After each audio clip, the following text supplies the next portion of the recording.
Immediately when I saw this image, my heart sank to the bottom of my stomach. And the fact that the reporter was sharing the news, was crying on national TV, did not make this thing any easier. You know what the sad reality about this whole thing is?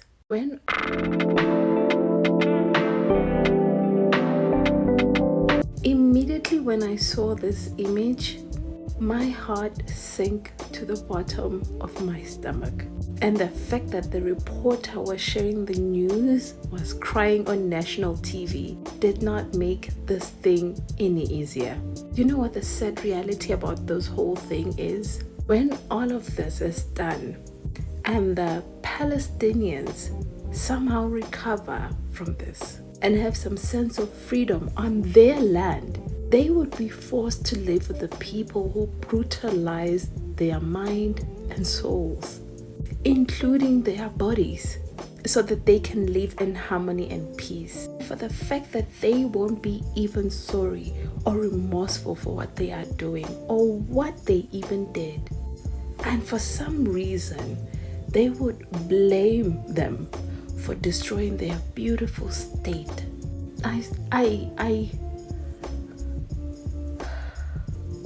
One can never really heal from this because the trauma lives in your bones.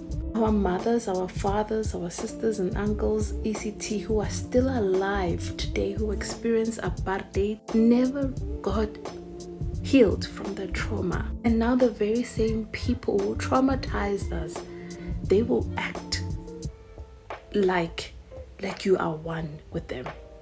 Don't make the same mistake that South Africans made of living in harmony with the people who don't deserve it, with the people who deserve to rot in jail, for the pains that they caused on your ancestors, including you, that you will live through with this pain in your blood. Because it never goes away.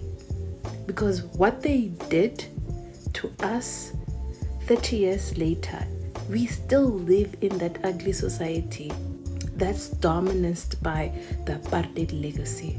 And the very same people who oppressed us want to act like victims. We destroyed their beautiful nation, but they destroyed us first. As soon as you get your land back, you chase them out of your land. You chase them out.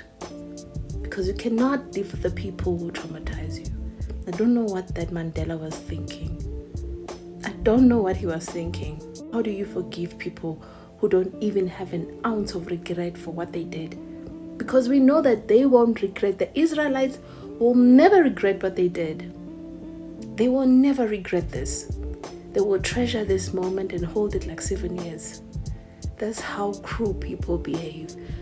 If you really want to in fact, you'll never really get through the pain. That's the sad reality of this whole thing. Do not come here and police us on how we should talk. If there's anyone who knows the brutality of apartheid in this country, it is definitely not you. So you cannot comprehend what goes through my brain whenever I see a Palestinian, because we, Black people and the minority, inherited the trauma through our bloodline. We experience things we don't even understand because the pain is deep within us. If I can tell you the stories of what my parents used to tell me about apartheid, it is the exact thing that happened to Black people years ago. How they would pick up bodies of young children, how they couldn't even identify these kids when they picked them up, or how my dad was spit in the face by a white cop. He definitely never forgets that experience. How the apartheid legacy want to shift corruption to Black people while it has existed longer than Botha. Hi Isaac, I'm mainly using your comment as an opportunity to educate. I'm not dragging you, but I saw it as the perfect way to educate. I went into your profile. I don't know if you're South African or not. However, as a Black South African woman, I don't see Mandela as that global hero that people put him on. And also, I don't see Mandela the same way other South Africans would see Mandela. And also, there's nothing wrong with that. Our media in this country after apartheid, they fixated on him a lot as the hero of this country. Again, however, me personally, I see the people. Like in Palestine also, I have nothing against the Hamas. I see the people.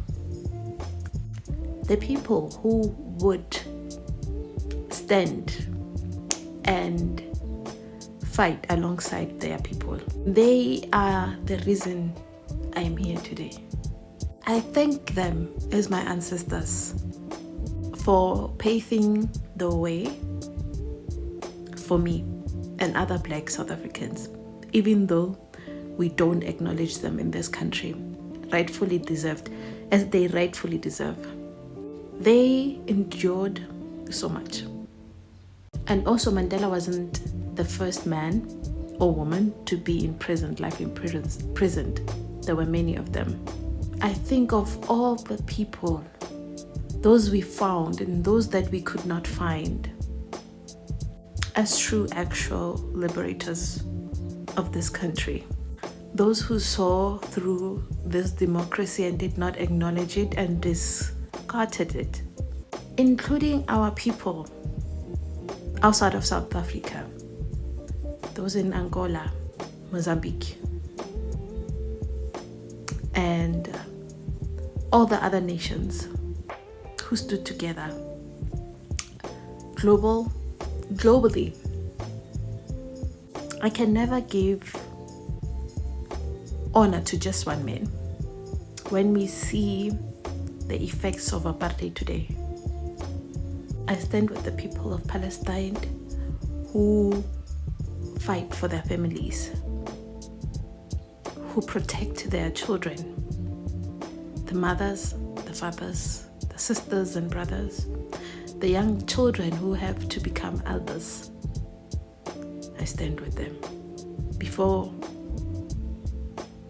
anything else. I stand with ordinary people. They are more important, at least to me. They are the true activists.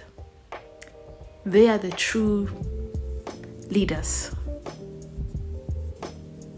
And we don't speak as we should about those people.